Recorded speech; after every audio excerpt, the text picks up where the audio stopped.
You tapping in real quick to go ahead and break down this UFC fight night card. Matheus Nicolau versus Alex Perez. Now, with that being said, I'll do my absolute best not to hold y'all ear for too long, as that's never my intention. Also, I'd like to apologize in advance, as there's quite a few fights across this 13-fight card that I have absolutely no interest in from either side in any way, shape, form, or fashion. Let me tell you why. I feel like the UFC is using this card right here to go ahead and weed out some of the trash in 2024. Meaning there's going to be quite a few individuals that take part in this UFC fight night card next Saturday night that'll no longer be a part of the UFC promotion next Sunday morning. You understand what I'm saying to you? First fight of the night, Benitez versus Old Boy. We calling him Old Boy because I don't know how to pronounce his name and I'm not about to butcher it. With that being said, Benitez, I think he got 14 fights in the UFC. He's 7-7. Old Boy, 4 fights in the UFC. He 2-2. Now, in my personal opinion, neither one of these young men have faced spectacular competition as of yet. But with that being said, when they did step up and face decent or somewhat good competition, they lost. Both of them. You understand what I'm saying to you? These are two young men I have no interest in. It's the first fight of the night. I don't recommend betting or parlaying the first fight of the night, and there's too many question marks on both sides, as I feel like neither one of these young men will be in the UFC conversation come this time next year. Benitez, as a dog, is able to beat Old Boy. Old Boy's definitely getting cut. You understand what I'm saying to you? With that being said, Benitez catches the loss, he's getting cut. Both of these young men might get cut, no matter what the outcome of the fight is. You understand what I'm saying to you? They've reached their ceiling in the UFC. I have no interest in their careers. You understand what I'm saying to you? So with all due respect, it's a complete pass and it's no pick. I don't bet or parlay the first fight of the night. I don't recommend it anyway. You understand what I'm saying to you? The last fight of the night, women's MMA, heavyweight MMA, UFC debuters, if you're minus 500 or above, or if I got too many question marks on you. And when I seem to weed all that bullshit out and put my parlays in, they fucking smack. You hear me? But that's just me. So first fight of the night, check one box. Too many question marks on both sides, check another box. Complete pass plus complete trash. You understand what I'm saying to you? The trend continues in fight number 2. Ivana, 0-1 in the UFC. Nah, 0-3 in the UFC. You understand what I'm saying to you? Would I be surprised if Nah showed up and got her first victory inside the UFC inside of like 90 seconds? Absolutely not. Would I be surprised if Ivana showed up and secured her first victory inside the UFC and made Nah a 0-4? Absolutely not. But neither one of these young women will be in this conversation come this time next year. You understand what I'm saying to you? They don't belong here right now. It's women's MMA. It's not high-level women's MMA. It's mediocre women's MMA. Too many question marks on both sides. Checks off so many boxes for me. Complete pass. I apologize again. If y'all were interested in any of those fights, any of these fights that I am breezing over in this breakdown right here, I will be tapping back in with my FanDuel props and different ways you can go about all of these fights. You understand what I'm saying to you? Even if I don't have much care or concern for them, I'm going to still break them down, just not right now. You understand what I'm saying to you? Complete pass, no pick, no lean, moving forward. The shit show continues. You got Gabe versus James. Now, James checks off a box for me by making his UFC debut. I don't bet or parlay or advise anybody to bet or parlay on anybody making a UFC debut, simply because we need to see their body of work inside the UFC octagon first. And for me, personally, in this fight, even if he's able to get past Gabe, I still need to see your body of work inside the octagon first against a higher level of competition than Gabe. I can't gauge you correctly or rate you or place you correctly based off of a performance against Gabe, because I feel like Gabe has already reached his ceiling in the UFC and won't be here this time next year. You understand what I'm saying to you? And if Old Boy is able to beat Gabe on Saturday, then maybe He's reached his ceiling inside the UFC, and we won't be talking about him this time next year. I don't know, though. Too many question marks on that side. Way too many question marks on Gabe's side, as I feel like he already reached his ceiling and doesn't fucking belong here anyway. You understand what I'm saying to you? So, boxes are checked, complete pass, absolutely no pick. I apologize for that again, but no lean, no nothing. Moving on, the shit show continues. Man versus Souza. Man, 0-2 in the UFC. Souza, 0-1 in the UFC. Man catches a loss on Saturday, she's cut. Souza catches a loss on Saturday, she's cut. If Man beats Souza, they might both still be cut. You understand what I'm saying to you? It's just one of those fight cards. You feel me? Like, and they may put, it sucks that we have to go through it and we have to watch it. I mean, at least for me personally, that's how I feel. No disrespect to anybody who has been excited about these first four fights, but to each their own. You understand what I'm saying to you? I'm just not excited about these first four fights. And I feel the way that I feel about these first four fights. You understand what I'm saying to you? Not impressed by either one of these young women. Not interested in either one of these young women. Don't see either one of these young women inside the UFC next year. Therefore, I'm not diving in, man. I'm not getting overly invested into something I have absolutely no interest in and don't see any kind of ceiling for inside the UFC. You understand what I'm saying to you? And it's women's MMA. You know what I'm talking about? So both of these young women could very well be cut come Sunday, no matter the outcome. We're moving along, man. Mays versus Machado. I mean, come the fuck on, man. Heavyweight MMA, unless you're like a John Jones, a Tom Aspinall, you understand what I'm saying to you, as Alexander Volkov against certain level of competition, like, unless you're a certain individual in heavyweight MMA going against a certain level of opposition, I'm not even trying to find an angle on how to bet you or play you. You understand what I'm saying to you? It's just not, it's not worth it to me, man. It's not worth it. The same as women's MMA. It's not worth it, man. And you add on top of that, for Mays and Machado, if Machado beats Mays, he may have very well reached his ceiling inside the UFC. Mays has already reached his ceiling inside the UFC. You understand what I'm saying to you? Mays with a win, sitting at, what is he sitting at? 5-6 inside the UFC. With a win inside the UFC, he might still get cut. You know what I'm talking about? Like, this isn't Mays sitting at 5-6 like we had a fucking Mark Hunt in the heavyweight division. He's not a Mark Hunt. We're not keeping him around. You know what I'm saying? He's not a motherfucking Tai Tuivasa. Like, we're not keeping Mays around with a fucked up record just catching loss after loss. He's not making them fights exciting. He's not slumping and getting slumped every other fight, or slumping, and then getting slumped. You understand what I'm saying to you? This is why we kept the Mark Hunts and we keep the Tai Tuivasas and we've kept the Derek Lewis's around. You understand what I'm saying to you? Not because they're Dontel Mazes. You dig me? With that being said, I just don't see a ceiling for Machado either.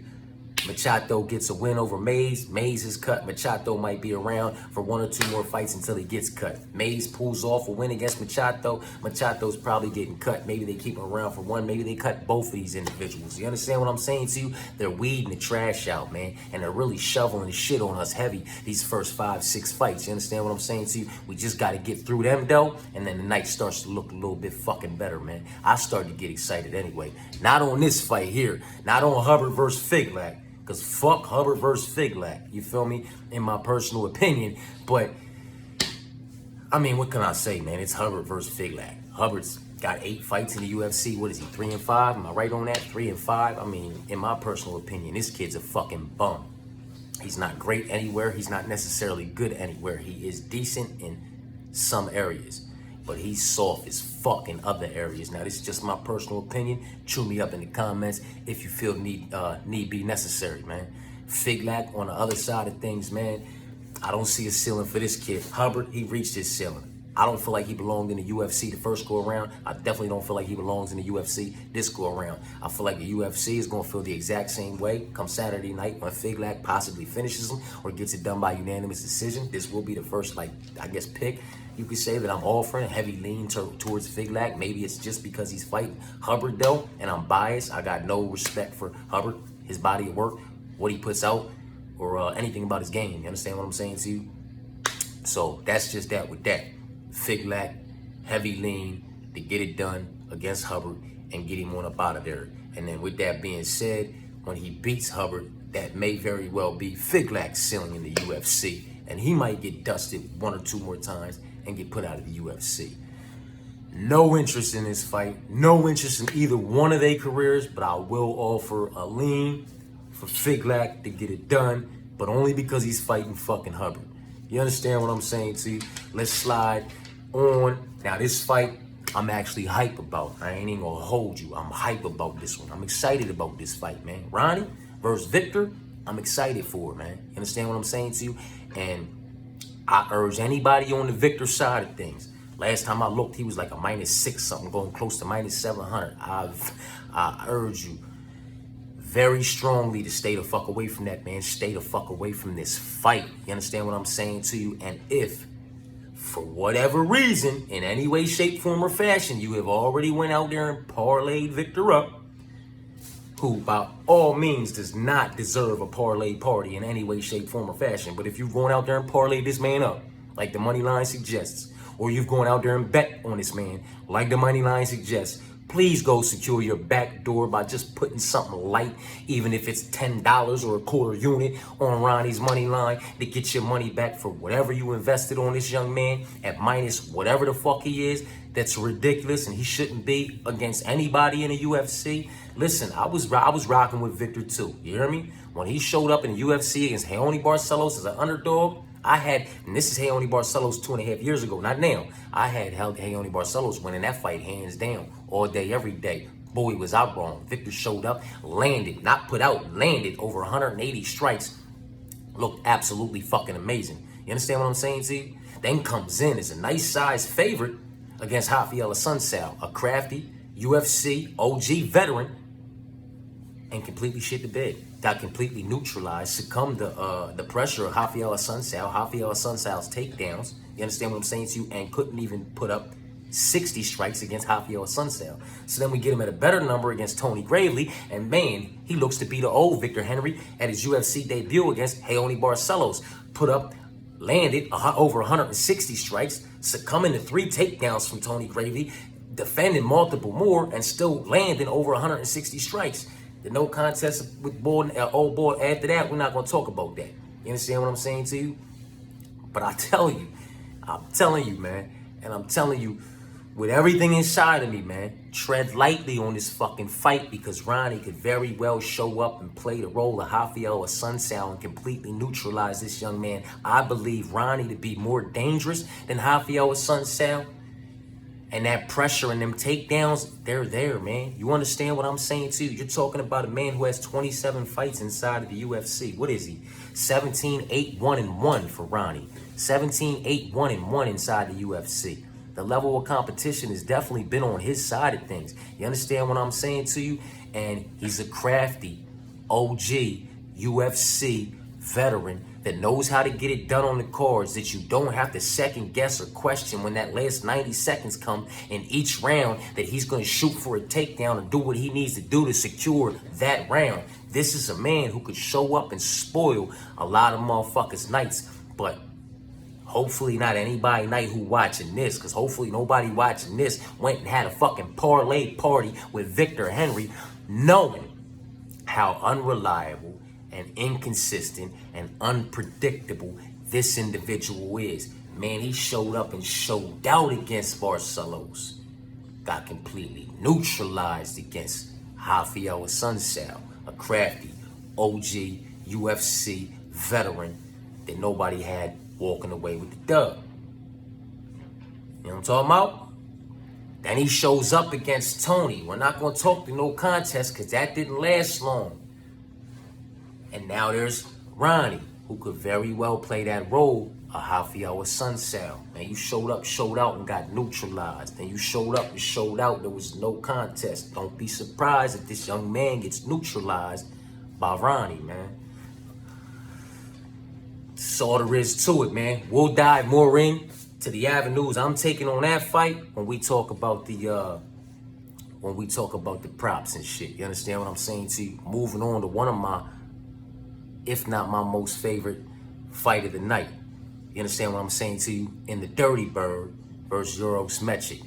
And I got the dog and the dirty bird taking this fight. You understand what I'm saying to you? Just like I told y'all last week, Yuri was going to show up on Alexander, put him in a messy situation, put him in a messy fight that he didn't really want to be in, and then that's when he could clip him and walk away victorious. You understand what I'm saying to you? Well, I feel the same way about this fight, man. Without a doubt in my mind, Eurosmetric is going to show up and be the more technical practitioner. He's going to have the more technical approach and the more technical game plan. He's going to be the more technical striker with a little bit more pop on each individual shot. But on the other side, the dirty bird, he can make it dirty, man. He's a crafty, OG, UFC veteran who has experience in biting down on that mouthpiece and making shit messy.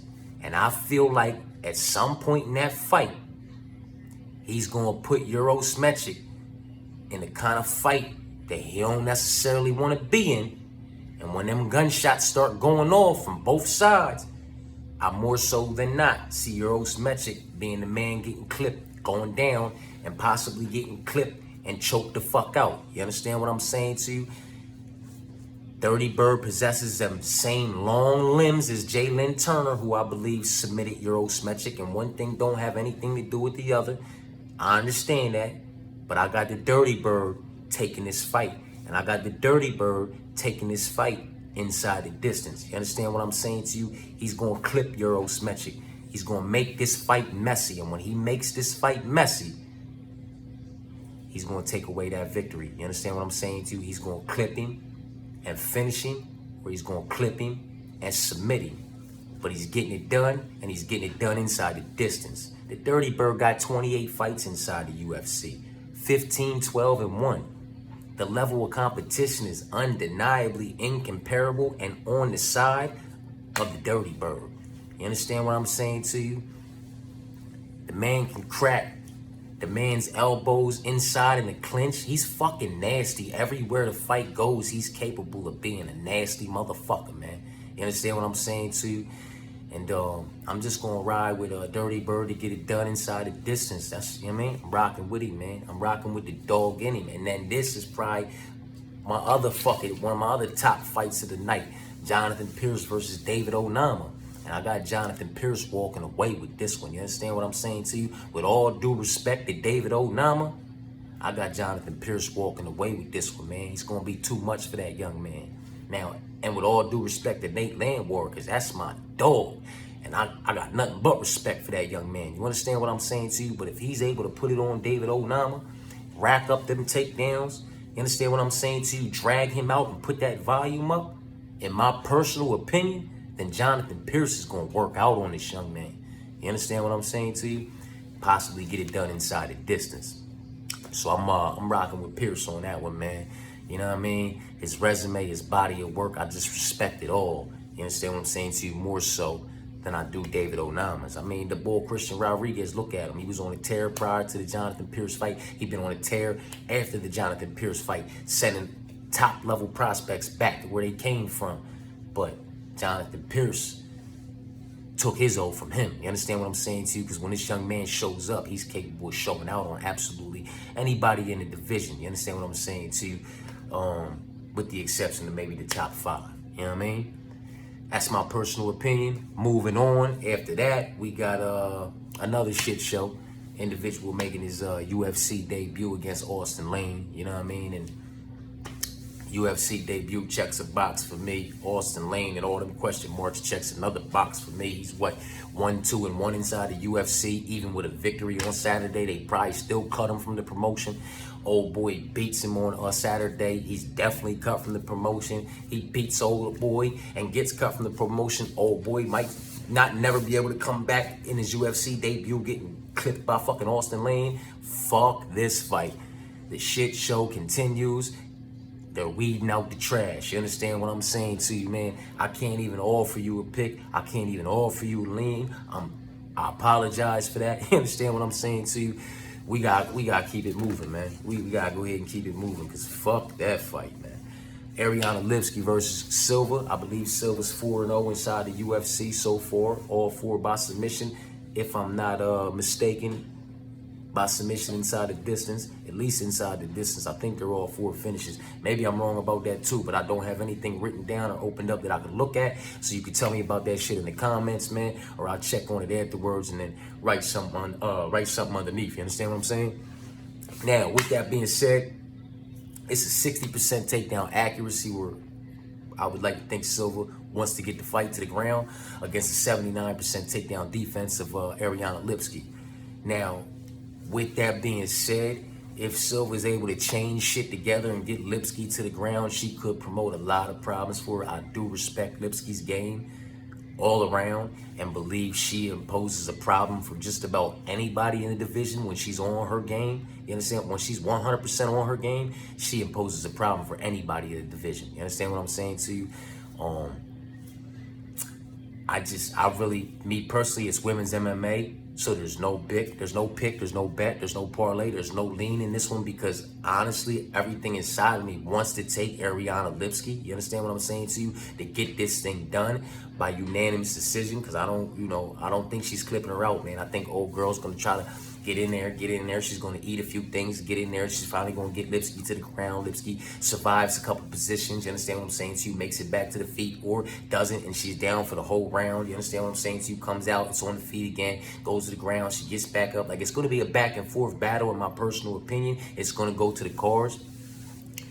But with that being said, I have no leans or no picks because I'm just so interested to see how this Silva young woman performs against Lipski and her 79% takedown defense and the abilities that she possesses on the feet. And if she's able to come in here and just go 1 for 1 on her takedowns like she's been able to and just, or whatever the case may be, and just put Lipski down on the first attempt and ride that joint out and then put her down again and submit her and get her out of there, that makes me a lot more interested in this young woman and her career and the ceiling she may have inside the UFC and inside this women's division. You understand what I'm saying to you? But as of right now, I really need to see how she performs against Ariana Lipski before I can offer up anything. You understand what I'm saying to you? Because, and only because, if she's able to get Ariana Lipski to the ground, she could impose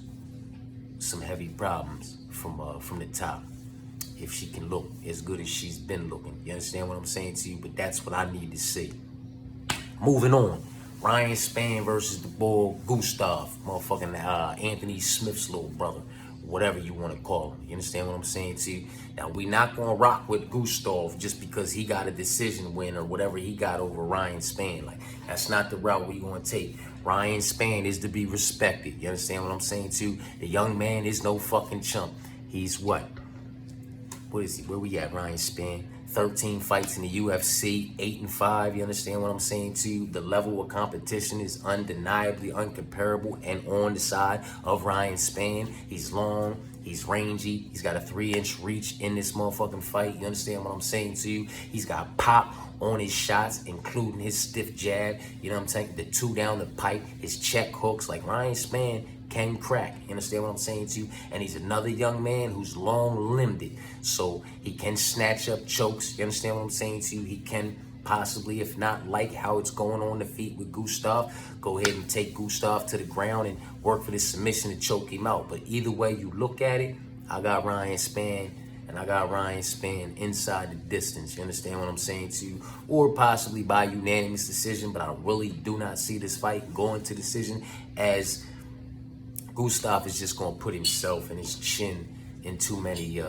compromisable positions, man. Like, he lunges in, and he lunges in with his chin up. You understand what I'm saying to you? 1 cock back and 1 down. You know what I mean? Like, if Spann works him from the outside, works the jab, works the inside leg, works the jab, works the outside leg, you know what I'm talking about? This boy's gonna get frustrated and he's gonna lunge, man. Sidestepping, check hooking, he's gonna fucking kiss the canvas. That soup cooler, boom, right on the fucking canvas, and his face is gonna bounce off of it. He lunges in, man. He's already on the balls of his fucking feet with his chin out, 1 hand cocked, 1 hand down.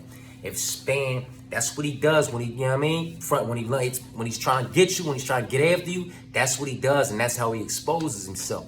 And if Spann being the long-limbed man that he is, if he works on him from the outside a little bit and frustrates him, and this is what I see him doing, works on him a little bit and frustrates him, gets him to lunge, man, he's just going to sidestep and check him. That's all he needs to do anyway. And he going to kiss the fucking canvas or smack the gate, and his face is going to scrape it on the way down. You understand what I'm saying to you? But he's got the capabilities of putting this man down and putting him out fucking cold on Saturday. And I see it, the Span side of things, man. I see Span being the one to get him up out of there. 8 out of 10 times, in my personal opinion, in this fight, I see Ryan Span winning. You know what I'm talking about? So I'm rocking with Ryan Span. Matheus Nicolau versus Alex Perez, the main event. My bad for holding y'all ear too long. I wish this main event was what it was supposed to be, with Matheus Nicolau versus Nicolau. You understand what I'm saying to you? Part 2. I was really very interested to see how Nicolau was going to go about approaching this second fight with Matheus Nicolau, being as though he was unsuccessful in the first one. That to me was a way better fight than this one. I do respect the fact Alex Perez does have more fights in the UFC than Matheus Nicolau. 11 fights, sitting at 7-4, to Matheus's 9 fights, sitting at 7-2.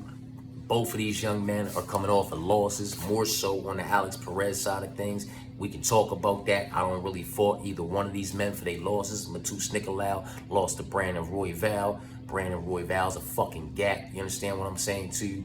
And on the other side, Alex Perez lost to Davison Figueroa, Alexander Pantoja, and Muhammad Makayev. You understand what I'm saying to you? All 3 of them motherfuckers are a problem. You understand what I'm saying to you? But now, with that being said, we talked about Matheus Nicolau having a victory over Nicolau. If you go back and you look at any of Alex Perez's UFC victories prior to his last 3 losses, none of those individuals are any longer signed to the UFC promotion, and most of those individuals are getting beat in the lower level promotions that they're currently fighting in. You understand what I'm saying to you? Not to take nothing from old boy, but he didn't really fight nobody until he fought somebody, and he lost to all 3 of them somebodies. You feel me? Now, all 3 of them motherfuckers are gats, but he lost to all 3 of them. All his victories are held over individuals that no longer possess UFC contracts, and the contracts they do possess are in risk, are getting taken from them. You understand what I'm saying to you? Just not good competition, man. Where on the other side, Matheus Nicolau has faced better competition and has victories over better competition. You understand what I'm saying to you? And I just personally see Matheus Nicolau walking away with this fight. You know what I mean? 4 rounds to 1, 3 rounds to 2, unanimous decision. Either way you see it or inside the distance, man. So the pick's going to be Matheus Nicolau for that main event. The pick's going to be Ryan Span for that co-main. I got no pick, no lean on that Lipski versus Silva. Watch it, see if Silva is able to perform and implement her ground game and jiu-jitsu game on Lipski the way she has on her previous opponents in the UFC. And if so, the ceiling for her raises and my interest level in her also raises. So I'm more so just interested in seeing how this fight plays out. You understand what I'm saying to you? Now, no pick in the Austin Lane versus old boy that's making his UFC debut against Austin Lane.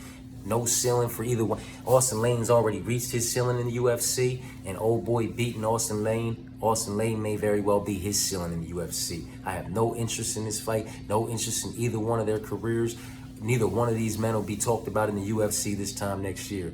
Dirty Bird versus Mechik. I'm rocking with the dog. That's my first dog pick in the Dirty Bird. We going with the dog, man. That was the first dog, right? You know, I'm talking about Span and Nicolau. Yeah, that was the first dog with the Dirty Bird. But I like him, man. I like him a lot in this fight, and I like him to get it done inside the distance. You understand what I'm saying to you? Or unanimous decision, man. This could be a messy, bloody, fucking fight of the night, bang out, where Means ends up coming out with the upper hand. You understand what I'm saying to you? So I'm rocking with Dirty Bird as a dog, man. What we got after that, man? Yeah, Ronnie versus Victor. I'm urging everybody to stay away from this fight. And if anybody bet on this fight or had a fucking goofy ass parlay party with Victor Henry, please go secure your back door by putting something on Ronnie's money line. He could very well show up and play spoiler the same way Rafael Sunsao did. He's another crafty OG UFC veteran that knows how to get it done on those cards.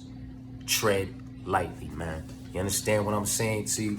Where we at, man? Where we at? Where we at? Who we got over here, man? That was that. Now we at Hubbard, my fault. My paper's fucked up, man. We at Hubbard versus Figlac, man. The pick gonna be, I'm leaning, heavy lean on Figlac. It's a heavy lean on Figlac. You understand what I'm saying to you? I have no interest in Figlac. I have no interest in Hubbard. I don't believe Hubbard belongs in the UFC. He didn't belong in the UFC the first time. You understand what I'm saying to you? So because Figlac is facing Hubbard, the pick is Figlac. Heavy lean, I keep saying pick, so the pick is Figlac. You know what I'm talking about? Mays versus Machado, heavyweight MMA. Too many question marks on both sides. Fucking shit show, no pick. Man versus motherfucking Souza, no pick. Complete fucking shit show, no parts of it. Gabe versus James, James making his debut, no pick. Too many question marks. Gabe doesn't belong in the UFC, already reached his ceiling, won't be here this time next year. Ivana versus Nah, women's MMA, not high level, mediocre level women's MMA, no pick, complete pass. Neither one of them belong in the UFC. Neither one of them will be in the UFC next year. Regardless of the outcome, they both might not be here on Sunday. You understand what I'm saying to you? Benitez versus motherfucking old boy, complete pass. Too many question marks on both sides. Neither one of them individuals belong inside the UFC. With the win, Benitez might still get cut. With a win, old boy might still get cut. Like, it's just a complete shit show. That's where shit show starts off. I did skip over the Jonathan Pierce versus David Onama fight. Jonathan Pierce is my pick for a lot of reasons that I already stated. You understand what I'm saying to you? So my picks are my four horsemen for this fight card are Matheus Nicolau, Ryan Spann, Jonathan Pierce, and Timothy Means, the Dirty Bird, for my dog. That's my four horsemen. I'm capping it off with Dirty Bird is the dog, man. You know what I'm talking about? So Jonathan Pierce, Ryan Spann, Matheus Nicolau, and the Dirty Bird, Timothy Means. You understand what I'm saying to you? That's how we gonna rock that. As of right now, that's what we doing. That's what my parlay's looking like. And yeah, man, we'll get into more a little bit later. I already held y'all ear for 32. I'm gonna go ahead and chop this thing off at 33. I appreciate y'all for tapping in, man.